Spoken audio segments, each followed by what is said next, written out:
What's up guys, I'm Andy from 1A Auto. In this video, I'm going to show you how to replace the dome light bulbs on this 2010 Toyota Rav4. If you need parts for your vehicle, click the link in the description and head over to 1aauto.com. Just take a straight blade screwdriver right in the center here in between these two lenses. Just carefully pry one of these down, and then same on this side.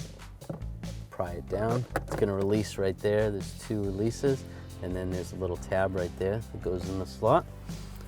Take that down and just grab the bulb right here with your fingers. Pull the bulb down. It's a 194 light bulb. Just line it back up. You install it. You can test it with this switch right here, or you can turn this switch on as well. Just reinstall this cover.